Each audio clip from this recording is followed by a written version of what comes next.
Hi, folks. This is Steve with Macro and Cheese. You're used to hearing me do the interview or leading the conversation on this podcast, but this week we're bringing you my appearance on One Dime Radio. Tony, the host, had me on as a guest for 2 episodes of his show. He and I dove into many fundamental beliefs we share about politics, economics, and history.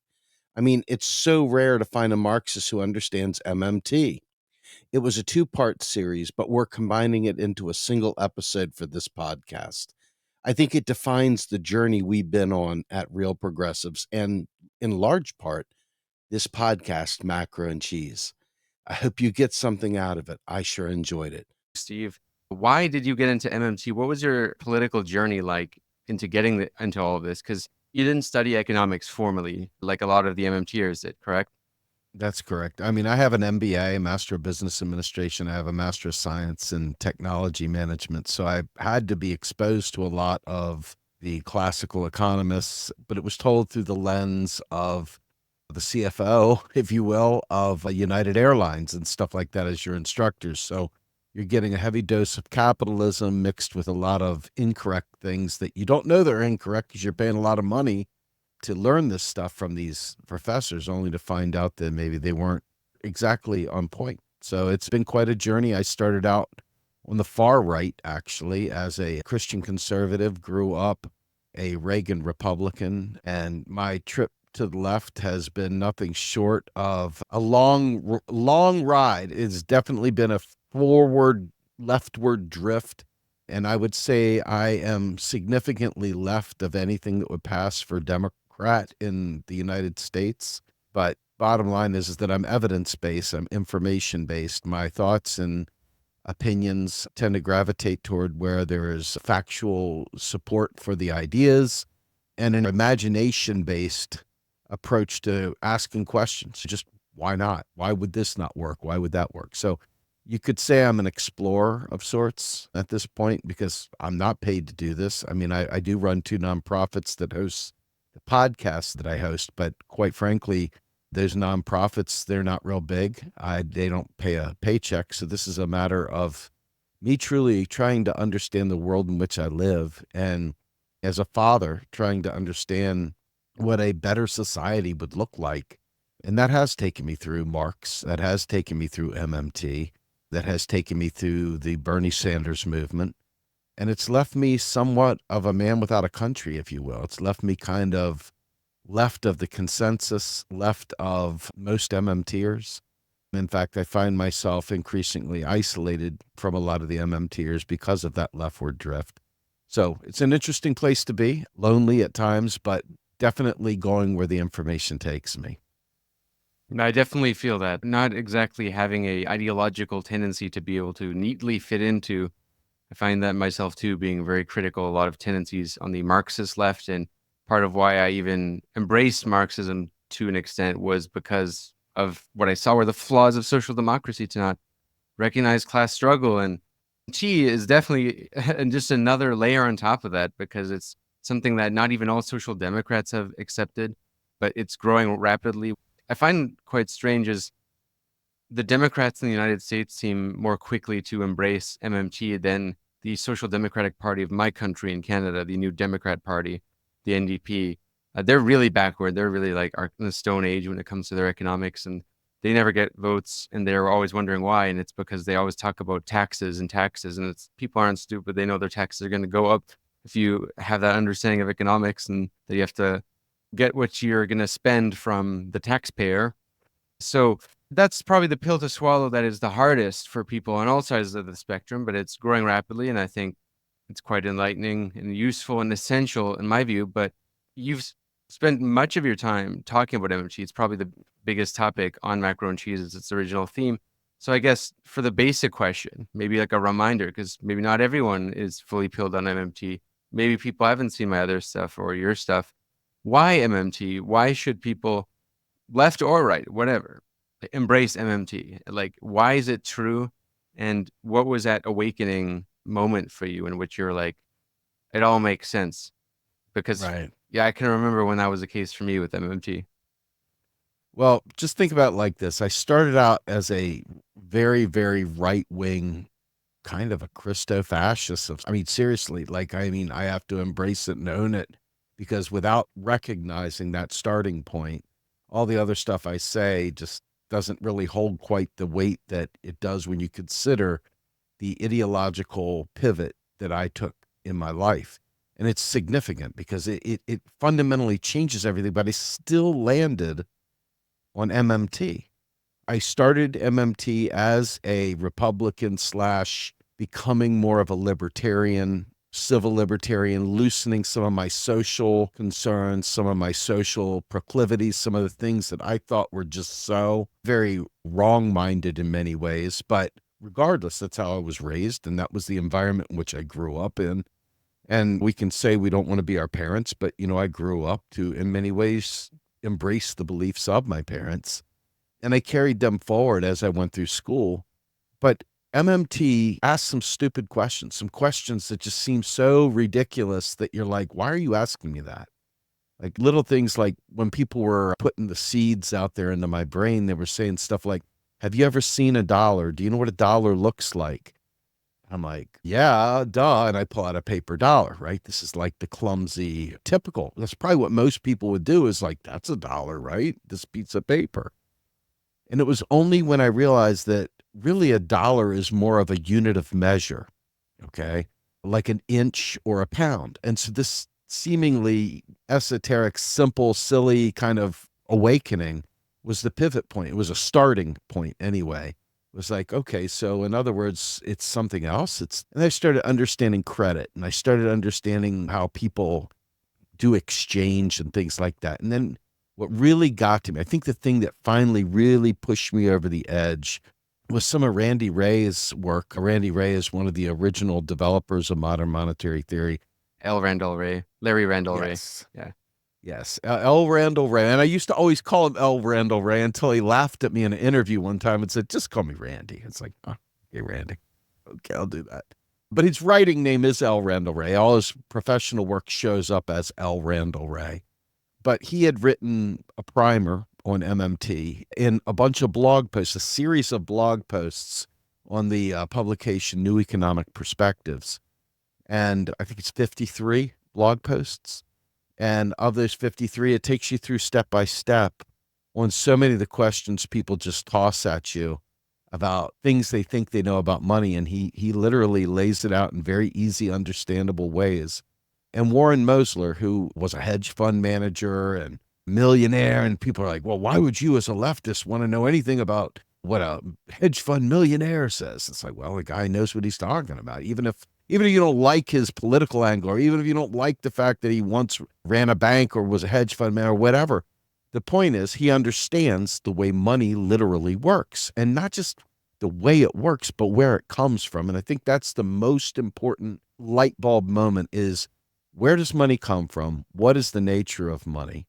And what are taxes really for? Those three things really, really shook my belief system. Understanding, number one, that currency in terms of the US dollar as we know it, a fiat currency, meaning by decree, is a creature of the state. It's a creature of the state, whether it's the US dollar, whether it is the Japanese yen, the Chinese yuan, the Canadian dollar, the Australian dollar, the peso. All these are issued by the government. They're not issued by banks, although banks have authority based on the government giving them agency to create their unit of account for loans and stuff like that.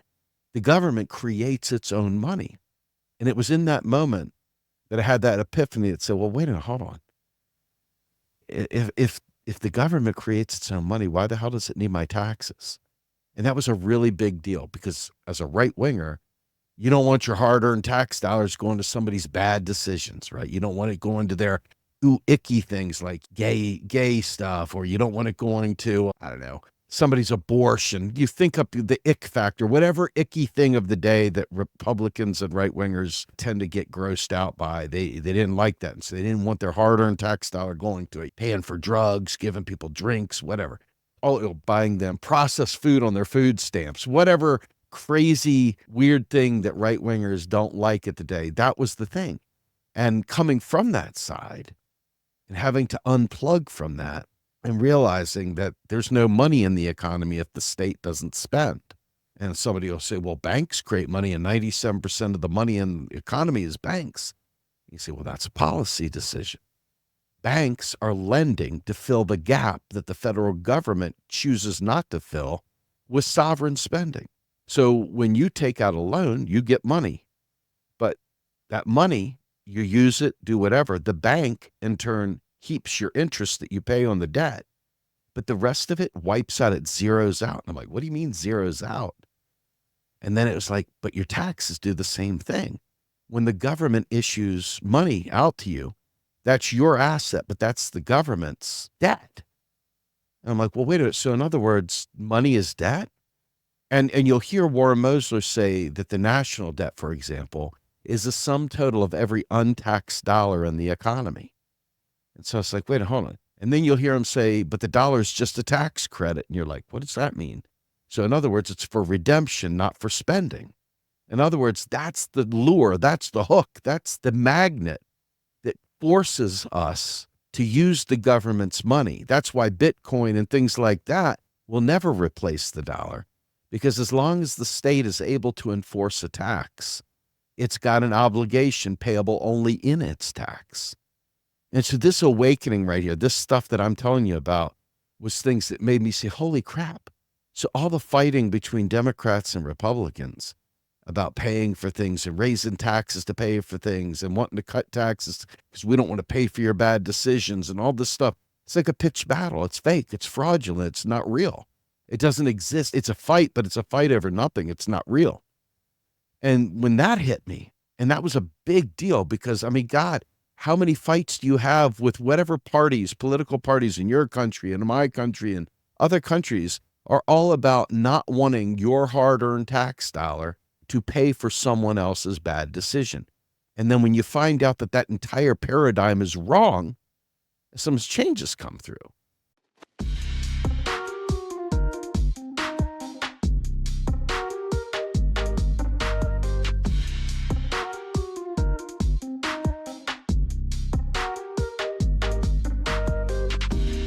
And then I would say the last really super big thing, other than the fact that the currency is a simple public monopoly by the currency issuing government, the other thing is the difference between currency issuers and currency users. And this light bulb moment is kind of game, set, and match, right? Because you understand that the currency issuing authority comes from law. It's a creature of law, as Rohan Gray, who is another one of the leading second or third generation MMT scholars would tell you. Money being a creature of law means that the laws that surround money are created by your country, by the government.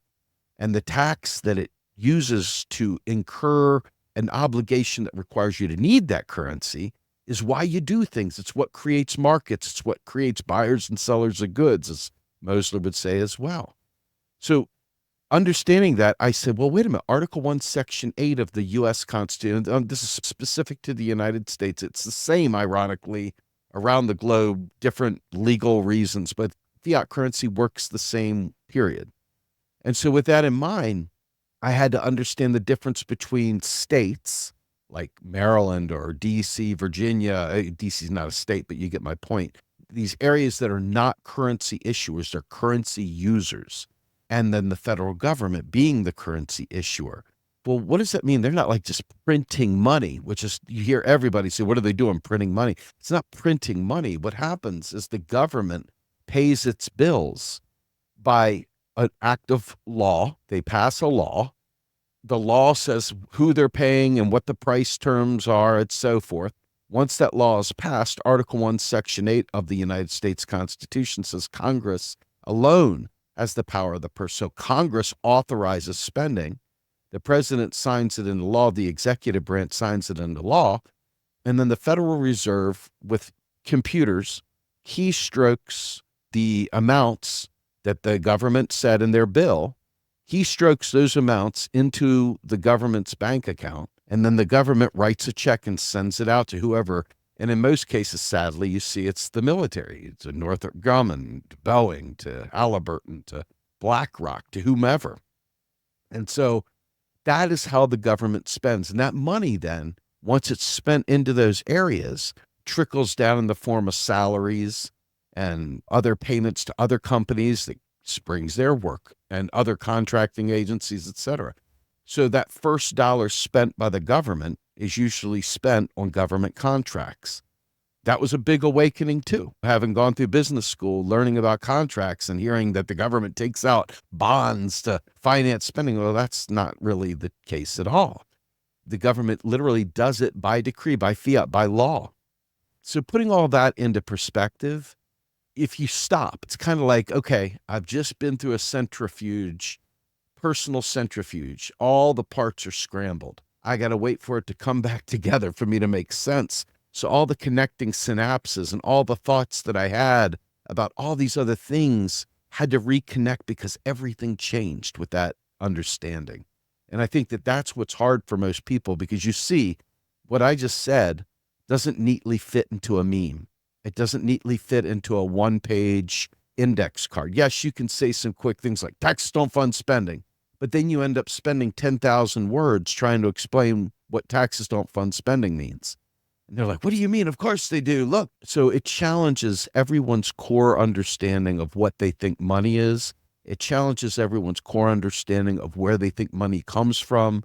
And it challenges people to really think beyond austerity ideas, ideas of reducing deficits and cutting spending, because now you realize that that's not really necessary.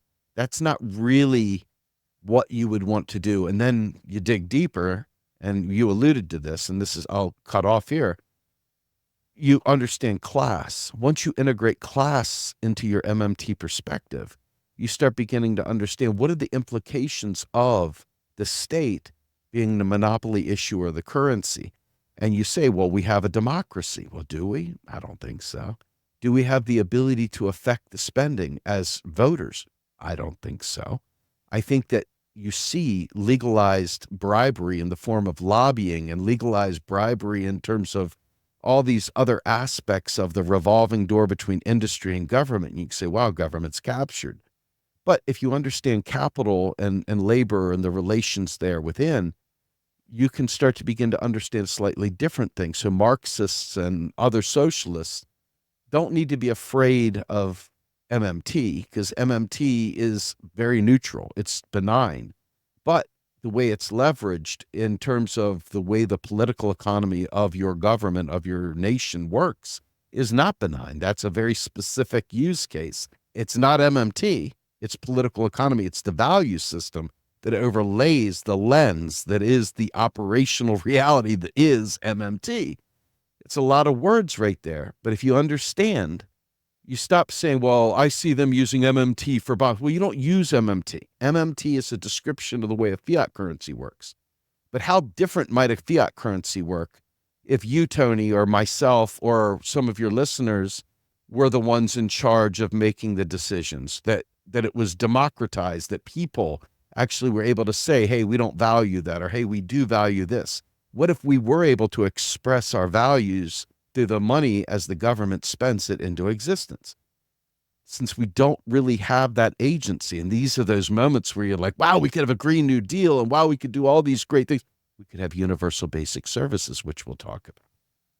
You realize, well, wait a minute, hold on. There's this barrier between me and the ability to execute my class interests through this public money. And it is public money. It's not taxpayer dollars.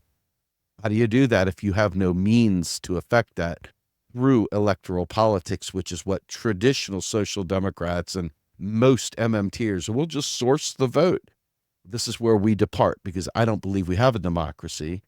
And I believe that the placebo effect of voting actually keeps us further from organizing to show dual power, to provide a socialist perspective, a people perspective, a labor first perspective. Instead of us organizing and educating and each one teach one, each one reach one, we're busy stumping for candidates that don't even understand the stuff to begin with. And more importantly, into a system that was created for the wealthy elite, the landowners, et cetera, and not the people. And I think that's where I land here. That was very, very well put. You gave two good segues there that I want to get into, one being the angle of class, and perhaps that's what we both might consider to be what is most lacking on the MMT front, the sort of class analysis, which probably was best articulated by a Marxist theory, as well as UBS and UBI. First, I do want to say ideology, because that is such a theme of what you're saying as well.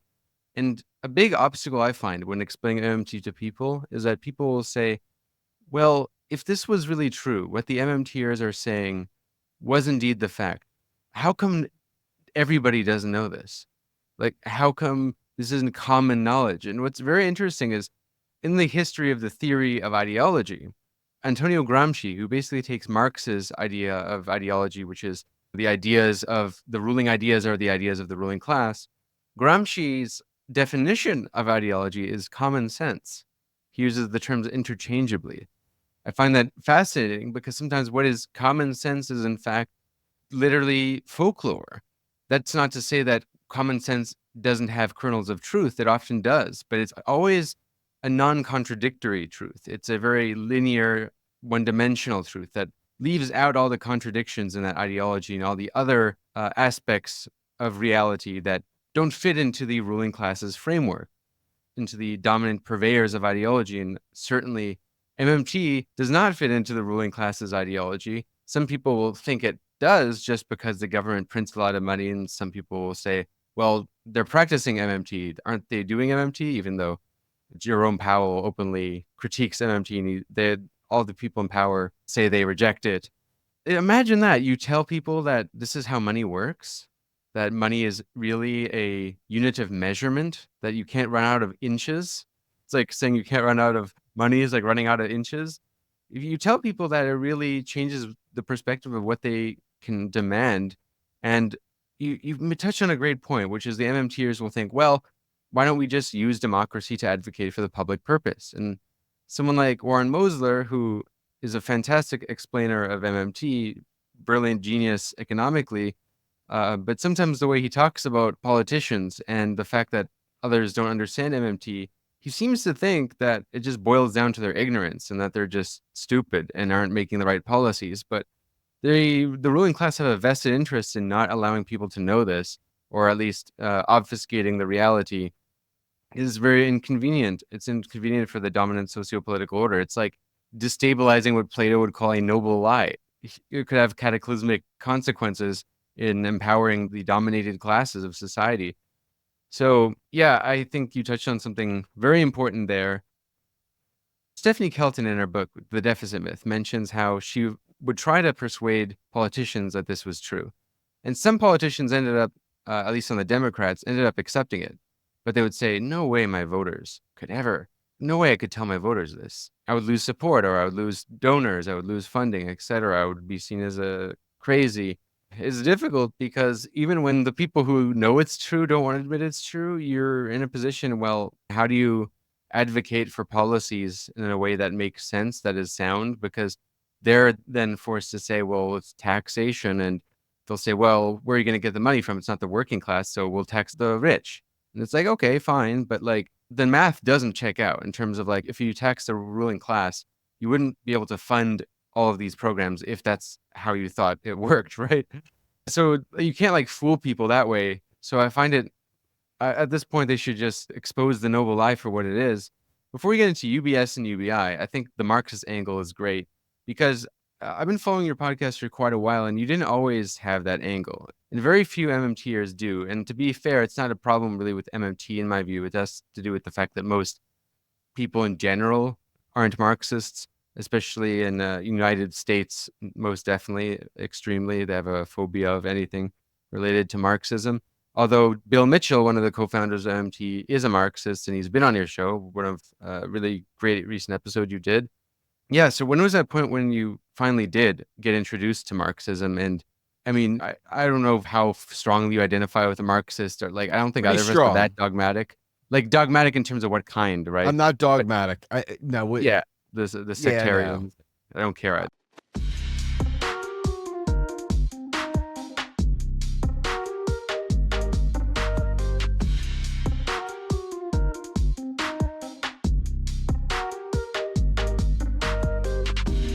I laugh about that stuff because here's the thing, right?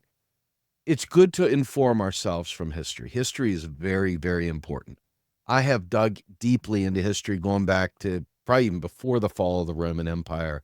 But my goal in going through history started originally, okay, with understanding the arc of revolution. Okay. That was my primary purpose in going backwards and starting to look at different revolutionary moments in time.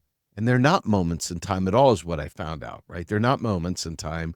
They're like a wave. And they start with certain things, certain contradictions that are just minor league, maybe annoying to people. And then they ramp up as the contradictions become more and more challenging to live with. And then they become impossible to ignore. And then the people rise up. And you can see Toussaint Louverture in Haiti is a prime example of this. This is the Obama of revolutionaries. Okay. He is a non-revolutionary. He's a guy who saw himself as being one of the bourgeoisie. He wanted to be one of the ruling class. He wasn't really about the people. And Dessalines, who was one of the African Haitians, not one of the mulattoes or one of the other versions. If you've done any research on Haiti, there was a bunch of different sects by race and by nationality, etc., that kind of dominated the island even during that French occupancy when the French were the prime owners, if you will, of Haiti. And Toussaint sold out his top guys. This Jean-Jacques Dessalines would have ran through a brick wall for Toussaint Louverture. But he found out that Louverture was nothing more than just a sellout. And so what did Jean-Jacques Dessalines do? He put old Toussaint back to France, where he was put into a prison in I think the French Alps, and died in prison, died very lonely. And Dessalines beheaded and killed all of the French and Spanish and British. He really ran a complete and utter annihilation of those who were against him, and he freed the island of Haiti.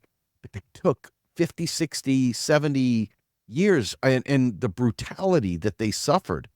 I mean, if you read C.L.R. James's book, Beyond the Black Jacobins, or the Black Jacobins, actually, and you realize the brutality, that they didn't treat them as humans. So all this stuff was going through my head as I learned about Haiti, as I learned about the French Revolution, and understanding the difference between a working class revolution and a bourgeois revolution, and understanding the differences of what they were fighting for and what they were striving to accomplish, and understanding that for every revolutionary force, there's a counter-revolutionary force. The royalists and the whole rise of Napoleon, even. I mean, that entire thing is very instructive in understanding these things don't happen, number one, in a vacuum. Number two, they don't happen in a very small period of time. They happen in waves. And you see the ebbs and flows as the counter-revolution starts to try and take back power it once lost.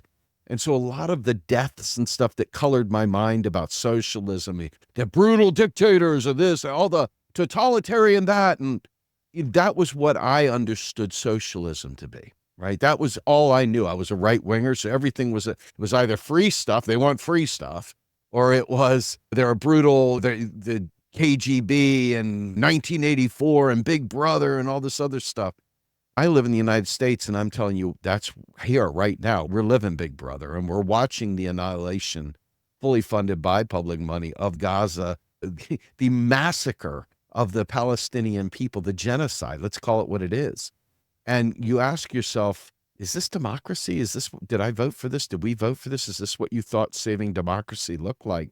And you just realize every step through these processes, there is a counter-revolutionary force. There's always something waiting to fill those power vacuums. It's never easy. It's never clean. And so learning history, learning about these different quests for liberation, understanding, more importantly, like what happened during not only the rise and fall of the initial colonization of the United States and the bourgeois. Let's be fair, it wasn't a working class group of people that came to the United States. This was people with money that just didn't want to pay the crown. And watching them bring slaves and watching them bring feudal servants and so forth. I don't know what feudal servant. I'm saying feudalism and servants, and I'm just trying to Just blend. There's a bunch of yeah. different aspects, different cultures, different relationships that came through. You had slaves, you had blacks that didn't speak English, you had blacks that did speak English, you had a whole host of folks that came together during Bacon's Rebellion. And this was the first time we got to see people of all walks, we'll call them the working class for lack of a better term, uniting together to push back.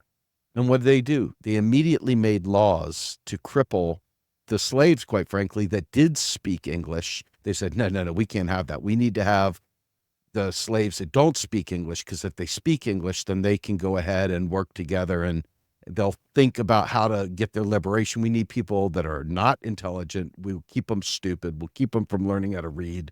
We'll keep them completely locked in on only these things, and then we can control them. But you watch the way that played out, and they put that down harsh, and they changed the rules and laws. And you watch when we, quote unquote, freed the slaves after the Civil War, only to find out that we had, hey, guess what? We're going to have Reconstruction, and we're going to have these new Jim Crow laws, and we're going to have these vagrancy laws that are going to put these people back in jail. So all the while through, if you had your eyes open, you've seen that we've not really had democracy in this country from day one. I mean, Howard Zinn's great book, The People's History of the U.S., shows how even then they would have stores of grain. People would be starving in the streets, but stores of grain locked up, and they would send them off to war to fight in the Mexican-American War, knowing that when they went, they would probably die and they would never be able to collect on the food or the money that they were owed or anything else. So all these instances throughout history are there for us to look at and read. And I think probably the most important one, even though I'm sure there's a million of them that somebody would say are important, is the Bolshevik Revolution. This did not happen in 5 minutes either. I mean, this went back to the 1800s. So you had Marx and Engels writing about this stuff. You had later on people like Lenin coming through the door writing about this stuff. And what you watch is ultimately the world in awe as the Bolsheviks took on their government, and their government was fatigued. Their soldiers were whooped from fighting World War I. They had lost millions of men and women, and it was horrible. And they didn't have the stomach for war. Don't want to say it was a completely bloodless revolution, but in many ways, it wasn't the kind of revolution that we think about. It wasn't that whole bloody massacre. There was some killing, but it wasn't like what you would think. And the world took notice.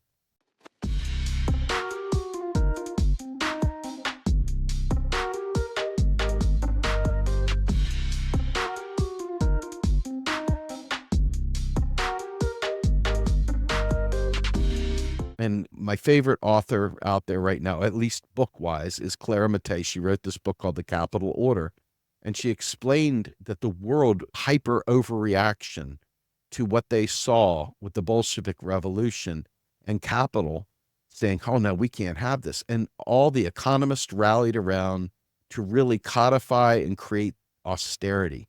So all these conditions have been going on for a long time.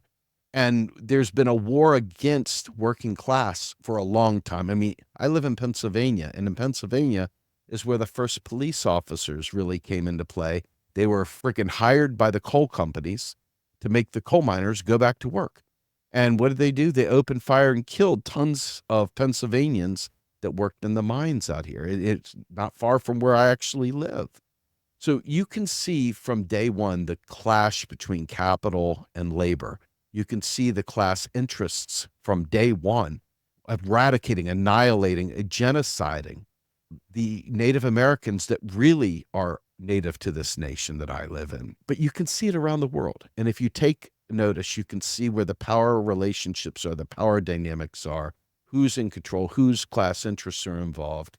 And I think that if you allow that to inform yourself of the state today has the power to send billions of dollars of military gear to Ukraine and to Israel, all at the same time without raising taxes one penny, by the way, not a single tax increase to pay for any of that, while simultaneously telling every citizen in the United States, we can't afford to wipe out your student debt. We can't provide you with Medicare. We can't provide you with high-speed rail. We can't provide you with universal child care. We can't provide you with a federal job guarantee. We can't provide you with a cost of living increase for Social Security, on and on and on.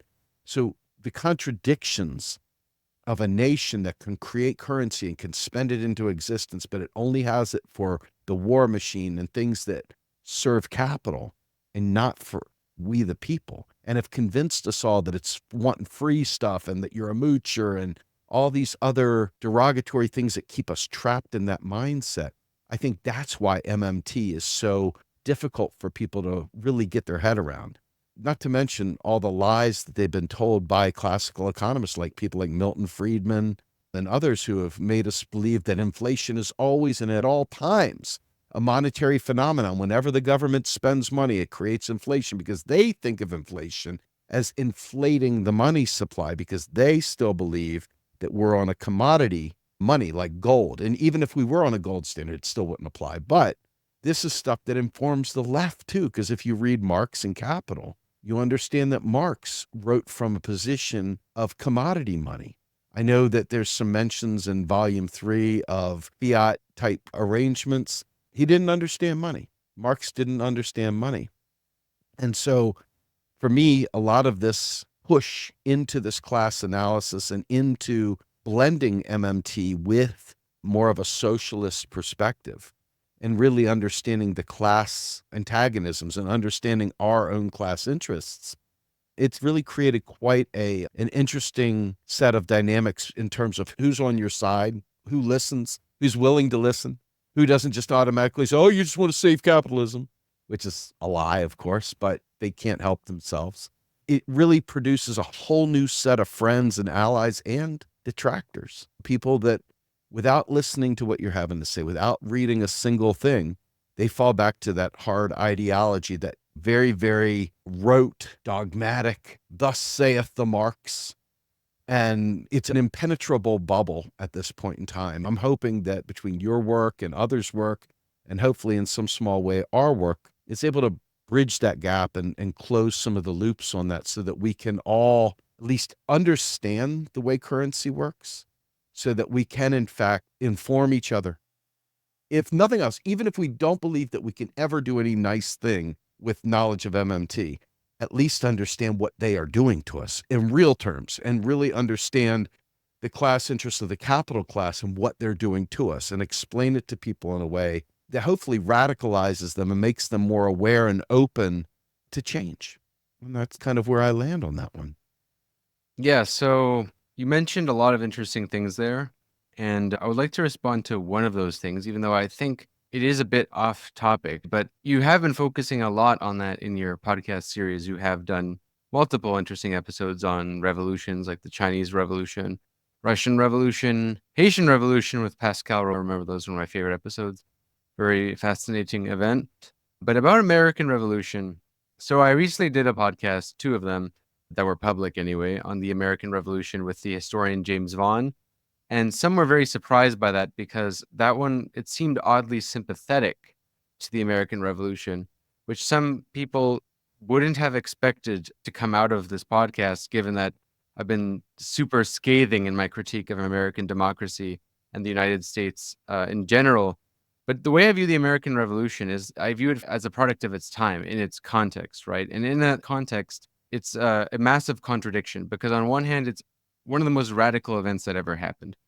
In its history, it was immensely radical for its time.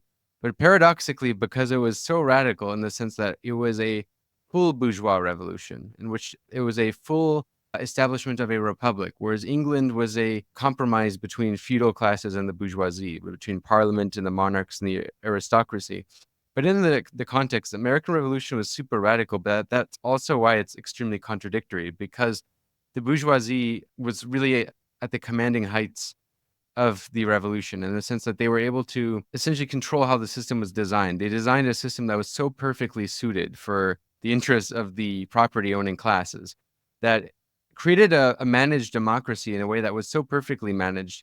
I believe it's the most perfectly managed democracy in the sense that it has the best of both an authoritarian system, like in this, it has a very strong presidency who can veto and have very centralized authoritarian power, while also having these checks and balances that prevent any faction of the capitalist class from dominating the others, which could destabilize the whole system. And also that checks and balances, they just pretty much check against the working class. We Yes. can't implement any policies because, healthcare, that would be unconstitutional. Oh, jobs guarantee, that would be an infringement on the rights of employers. But you name it. It's such a system that's good at controlling people. So that's my angle of how I critique it, rather than, I think on the left, there's this kind of critique, which is the US was founded on slavery and all that. And it's like, that's true, but that's not really unique to the US. I think genocide is, like, in the sense of manifest destiny, but that occurs a little bit later. But that is something I think unique to the settler colonial countries, which makes them kind of more culpable than many other countries. But that's my angle of critique, just to be clear. But I think the thing that I try to emphasize is that we shouldn't abandon the hope of a democracy that the American Revolution unleashed, because we always have to remember that even though it ended up being controlled by the property owners, and you really see that the property owners get their full victory when the Constitution is established, when the Constitution is created with the convention that happens after the Shays Rebellion, which is sort of attempt where farmers and various other groups are really destabilizing the order and threatening the dominant classes. And so you have this kind of divide between the petty artisan, the petty bourgeoisie, the artisan classes, who I would say are still, even though like they might marginally own some property, they're really within the dominated classes compared to the real property owners and the real capitalists. So with that, you had the end of what was radical about the American system, and there really had a lot of radical things going for it. I mean, back when there was all these different states having their constitutions, they had all these different experiments in democracy. Certain states didn't even have a Supreme Court. They didn't have a Senate. It was just a legislature elected by the people, and you didn't have this president, central figure who could just veto the power of the Congress. We really had a flourishing experimentation of democratic experiments that over time just got a certain sense of counter-revolution. I do agree that that happened. The issue is it's still an establishment of a bourgeois republic.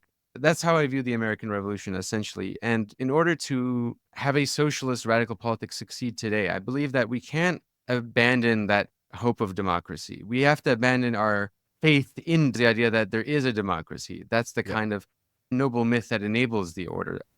I don't believe the United States are going to succeed by using communist iconography from the Soviet Union. They're not going to succeed by saying also nothing was ever good about the American project. A lot of the tools that the left has at its disposal and which it could use are already in the history of the United States. Whether we can doubt the sincerity of the people who espouse that rhetoric is, up for debate, or freedom for who, democracy for who, that's all fair questions. But John Locke, who very much inspired the American Revolution, believed in the right to revolution. And he believed that if a government was to be despotic against its people, that there was a right for the people to essentially change their government, and by force if necessary, by revolution. And Jefferson believed the same thing. In fact, Jefferson thought there should be a revolution ideally every 40 years. That's something we forget. Like, Jefferson is a contradictory figure. A guy was not so good on the whole slavery thing. He showed signs of racism, at least more than the other founders did. The founders, surprisingly, it's actually quite nuanced, their racial views. But Jefferson really is the democratic guy. I mean, and there's a reason why the French Revolution are so inspired by him. They literally use his language and everything.